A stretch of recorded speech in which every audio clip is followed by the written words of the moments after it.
Towering high above the mountain chain which makes up the southwestern border of China stands Meili, a snow-capped mountain, one of the 8 sacred mountains of Tibet.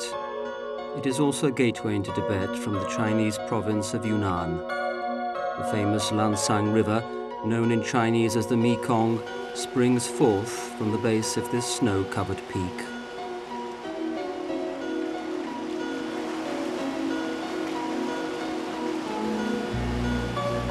Deep gorges, the result of great erosion, ensured that the local population were physically isolated from the rest of the world. Tibetans have lived here for thousands of years, only rarely visited by outsiders. The earliest recorded European visitors to these secluded hills arrived in the early 19th century. They scaled mountains and traversed rivers, suffering extraordinary hardship in pursuance of a single aim: to spread the Catholic faith across Tibet. These Western missionaries who crossed into Tibet all of a century ago sowed seeds of faith which continue to grow.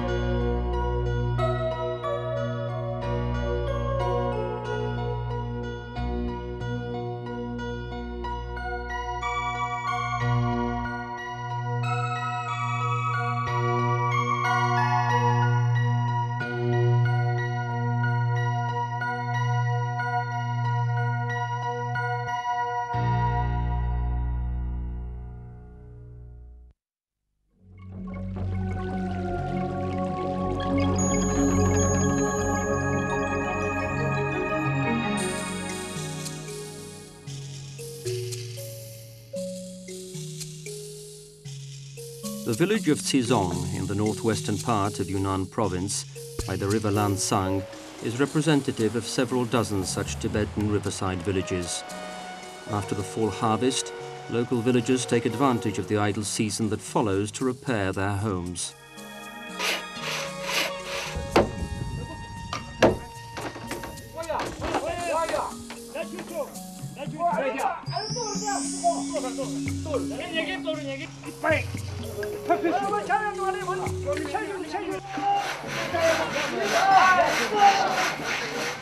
Wu Gongji, a respected member of the community, can always be found working on one or other house in the neighborhood. Though he is called Wu Gongji in Chinese, his first and last names are neither of these, for both are in fact translations of his Christian names.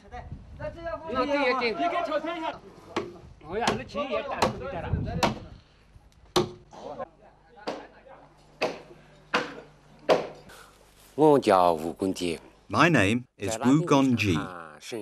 My Christian name is Austin. I am 53 years old. My family has been Catholic for 6 generations.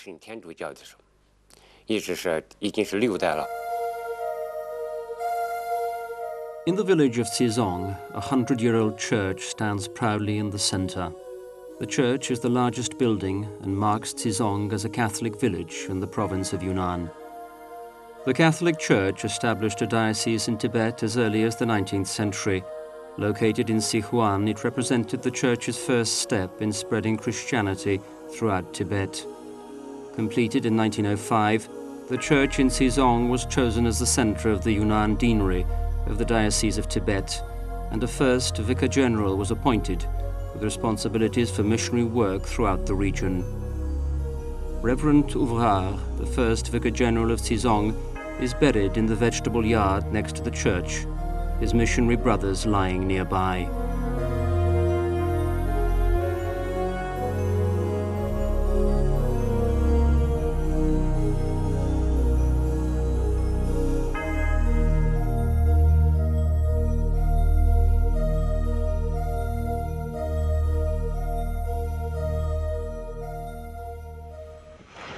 In 1993, the villagers elected Wu Gongji, their church caretaker responsible for the Catholic community. Following Tibet's communist liberation, religious activities were banned in mainland China, and all foreign missionaries were expelled from the province. Left unattended, the Xizong church suffered extensive damage during the Cultural Revolution. Not before the 1980s, when China changed its policy on religion, were religious activities in Xizong again possible.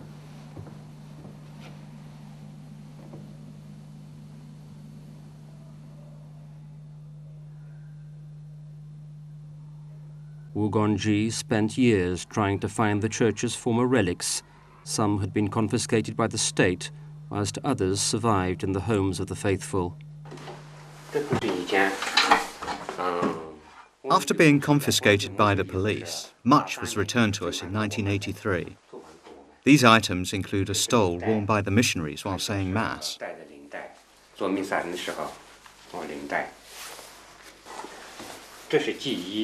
And these vestments, which the missionaries put on during Mass, were worn by the Reverend Lovey and Reverend Gore. They are extremely precious.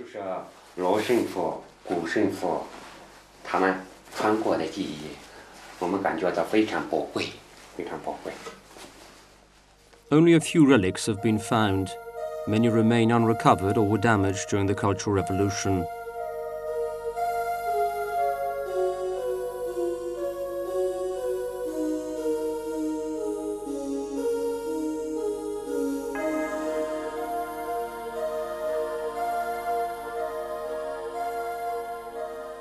For example, on the altar, which was built with stone, every piece was engraved with the Latin characters and exquisite patterns. To date, those retrieved are only fragments, lying here in the storehouse beside the church.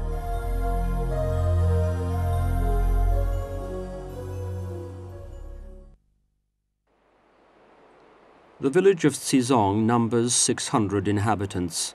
Over 80% of the families are Catholic. Wu Gongji visits them occasionally, particularly the elderly. They can still remember as things were in the church before the liberation.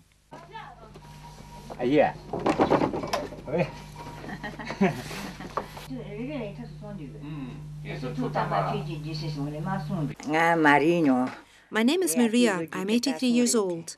I learned the Tibetan language in the church when I was 7. In the church, the priest did charity work. Our food and clothes came from the church. There were a number of students like me. After liberation, Reverend Gore and Reverend Lovey were both expelled from this province all the way to Weishi. According to Maria, this is Reverend Lovey, whilst this is a unique photograph of Reverend Gore, the only one ever found in the village. These two missionaries, originally from Switzerland and France, arrived in Xizong in 1930 and worked here for 20 years. Since their expulsion in 1950, no priest has ever returned here.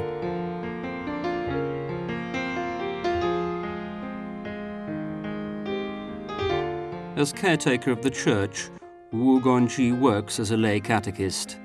When villagers fall ill, he visits them to console and to offer them whatever material support he can.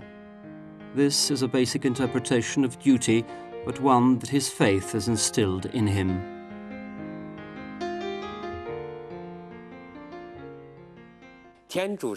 What is God? God is nowhere and everywhere, I suppose. Seeing a patient, I think, this patient is God. Thus, to treat the patient is like treating God. Seeing a poor person, I think, this poor person is God. We have to treat this poor person as God treats him. Though God is invisible, untouchable, God can still see and touch us. Without religious guidance, Wu Gongji is obliged to search for knowledge and so to educate himself in the ways of the faith as best he can. He seeks advice from senior lay people. Fortunately, religious publications are now increasingly more widely available in China. Wu feels that a number of faith-related questions can now be better understood and answered through the written word.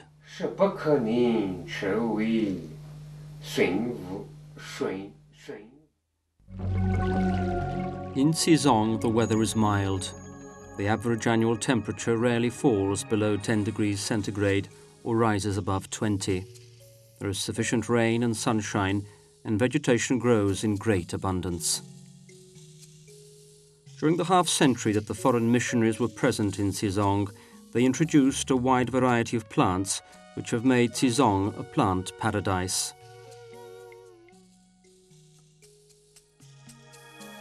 The 2 palms in front of the church are the most symbolic of the many new plant varieties introduced by the missionaries, which also includes the banana tree that still stands at the back of the church.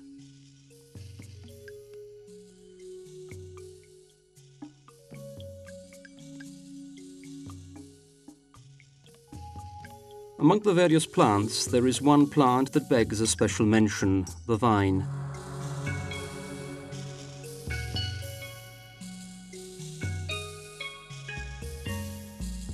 In front of the church, one can still see the remains of a vineyard originally planted by the missionaries. In the Catholic Holy Mass, wine turns into the holy blood of Christ.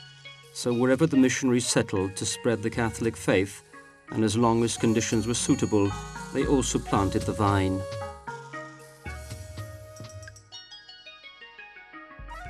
A Frenchman, Reverend Gore, introduced grape seeds and established the first vineyard in Sizong. After liberation, the vineyard was abandoned, but the grapes survived.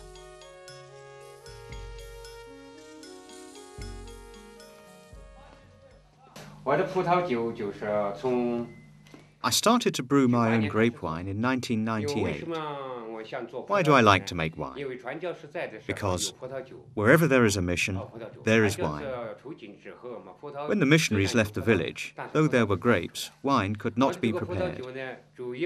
In making my own wine, I used the ancient processing techniques.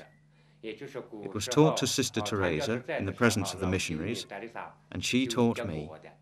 Besides bringing in a harvest for the church, Wu Gongji planted grape seeds in the grounds of his own house, and so became the village's first peasant vineyard owner. Over the years, Wu Gongji's wine gained a good reputation in the neighborhood, so much so that villagers began calling him the Grape King.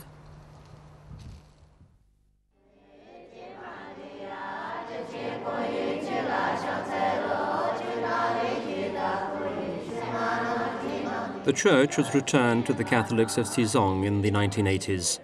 Ever since, a religious gathering is organized here every Sunday.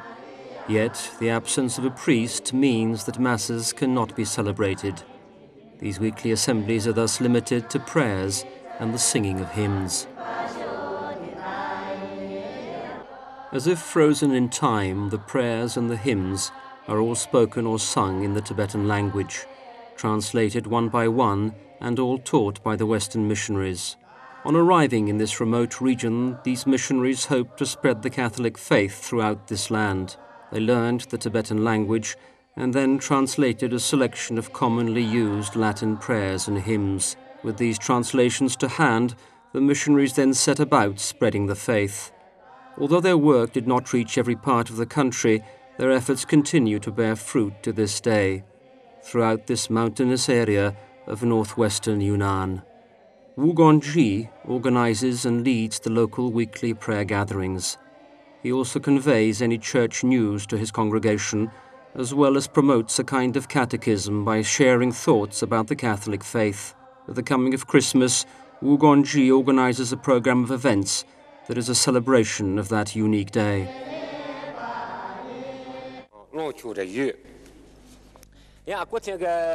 Brothers and sisters in Christ, Wednesday will be Christmas Day. Today is Sunday. On Tuesday night, all parishioners, please go to the church to pray.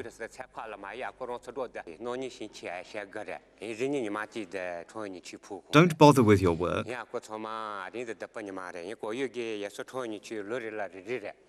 On that night, those senior parishioners shouldn't be scared of the cold. Put on more clothes.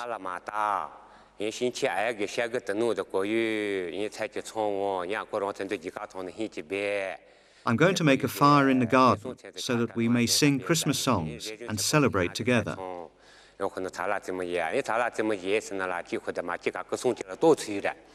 The birth of Jesus is as if one of our babies was born.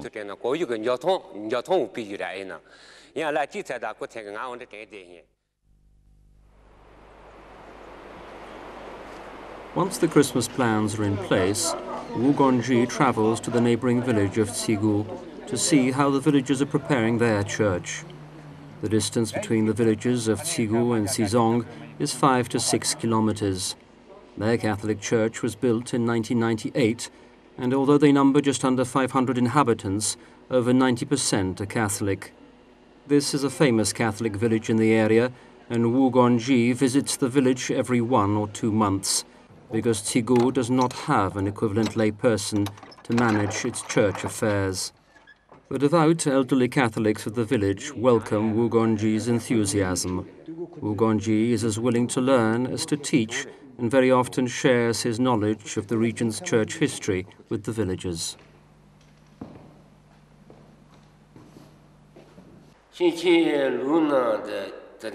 Before liberation, every Saturday the missionaries came to Badong and Sigu, and having said Mass here, returned to Sizong on Monday. In total, it took 3 days. The church educated a number of the students. They were provided with food and clothes. Also, the missionaries gave the poor people something to eat. When people died, the missionaries gave them a coffin. This is the kind of charity work they did. The elders still possess several prayer and hymn books given to them by the former missionaries before the liberation. This book I have kept since I was 7. It is a book of religious catechism.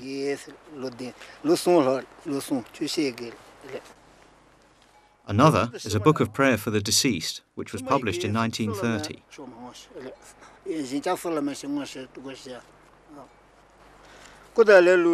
The latter is a holy hymn book, used for singing the Our Father.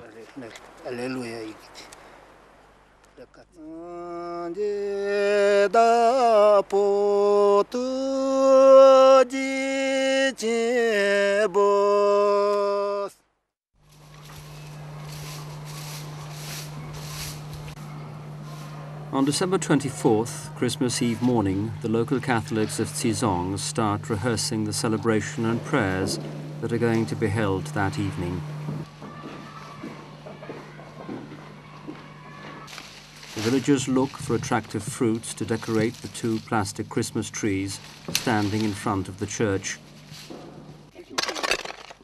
Meanwhile, Wu Guangji sets up a dozen flower beds in the courtyard with a view to decorating the church grounds with flowers.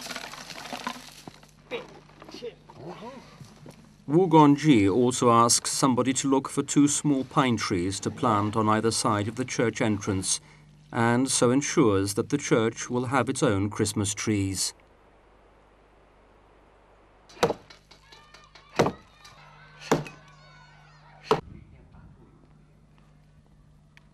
A fire will be lit tonight. The parishioners will gather together, some will sing, whilst others will dance. For Tibetans, this is the most common way of celebrating a feast day.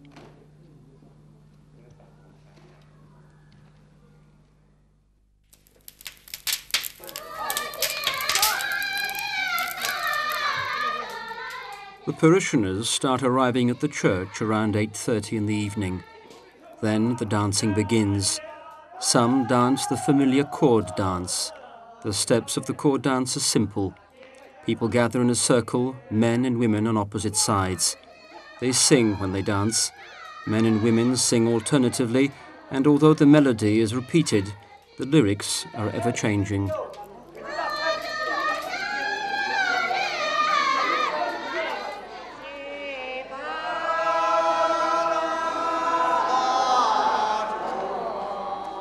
The dancing ends at 11:30 in the evening, and people go into the church, one by one, to begin the annual Christmas Eve prayers. For the Universal Church, the world over, midnight Mass on Christmas Eve, commemorating the birth of Jesus Christ, is a time full of expectations and hope. In Sizong, with no religious structures, Christmas Eve is also a unique opportunity for the faithful from this and neighbouring villages to be together. With devout hearts, they praise the Son of God, who came down to earth 2,000 years ago in order to sacrifice his life to save the people of the world.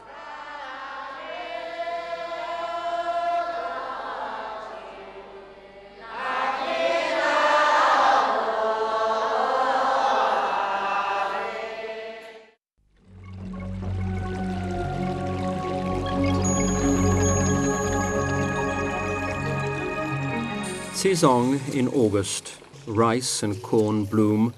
The harvest season begins next month. Before the harvest, the village is generally peaceful, except for Wu Gongji's family, busy grape picking before the season ends. Winemaking has seen Wu Gongji's family income increase significantly, especially if compared to his fellow villagers engaged in general farming. A growing number have moved to planting vineyards and wine production. With the years, the local wine made from French grapes has become a famous product of the Xizong region.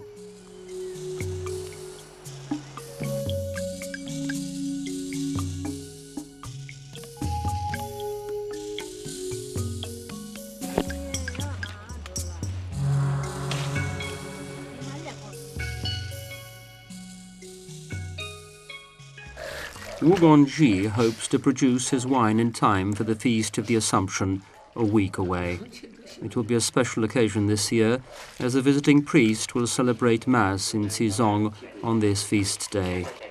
Wu is determined to spend some time in the church to make sure that everything is ready.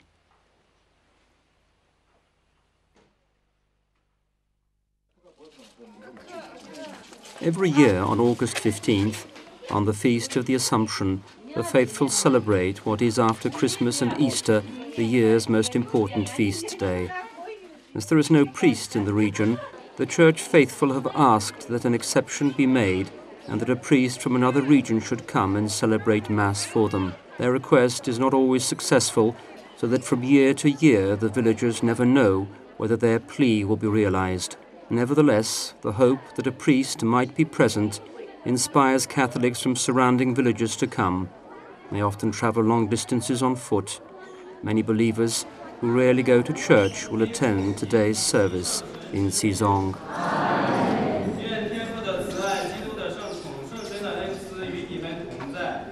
The celebrant of today's Holy Mass is a priest from Xi'an. It's his second visit in Xizong. The Mass is said in Chinese, and though most do not understand, they listen attentively. Wu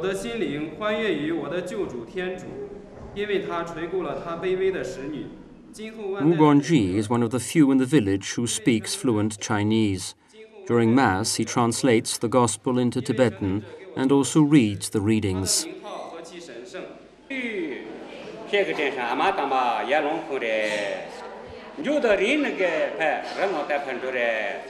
The presence of a priest also attracts a number of young Catholics.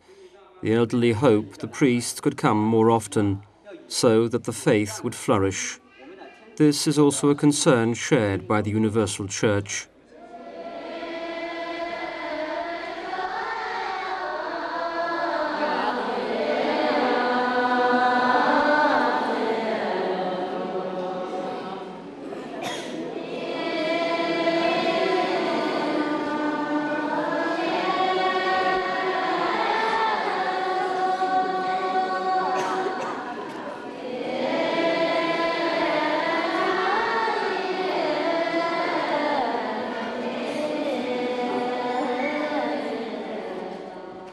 Because of the persecution of the church in China, and in particular during the Cultural Revolution, there are 2 whole generations of priests missing today in China. So that's why we at Aid to the Church in Need appeal to our benefactors to give support, both spiritual and financial, towards the formation of future priests in China.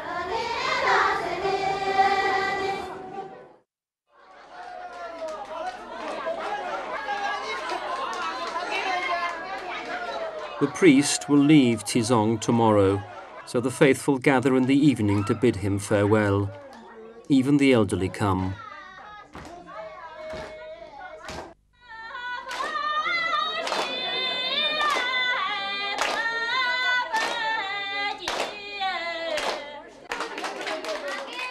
This is not the first time that this young priest has come to this distant village. Yet, once again, the people's enthusiasm and the simplicity of their faith touches him deeply. In China, the clergy cannot carry out missionary work beyond the boundaries of their jurisdiction, every such journey requiring a permit. The priest promises that if at all possible, he will come again next year.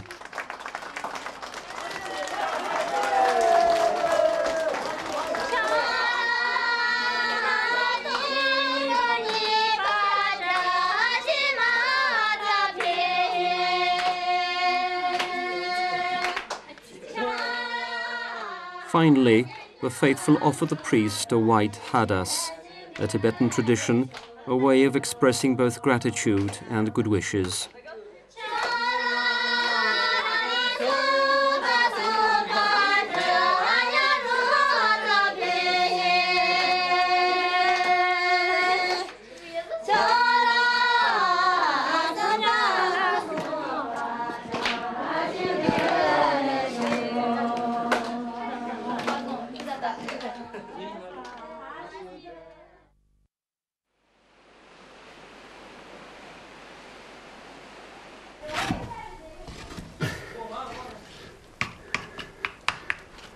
The day after the priest's departure, the villagers of Xizong once again resume their peaceful daily rhythm, and Wugonji returns to making his wine.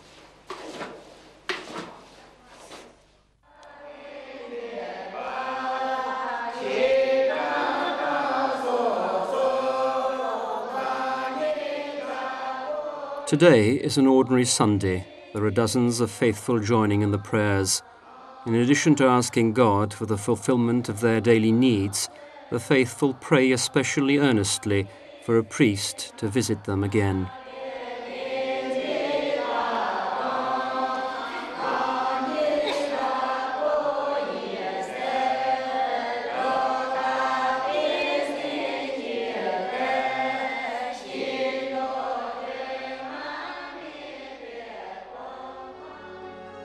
The vineyard in front of the church is not yet in church hands. Unattended for so long, the vines that were planted here by the missionaries of long ago have grown, and their branches are today weighed down by the abundance of grapes. For half a century, the missionaries tried hard to preach the good news in Tibet. They sowed the seeds of faith deep in this soil along the Tibetan border. The missionaries have gone, yet the seeds continue to yield their fruit.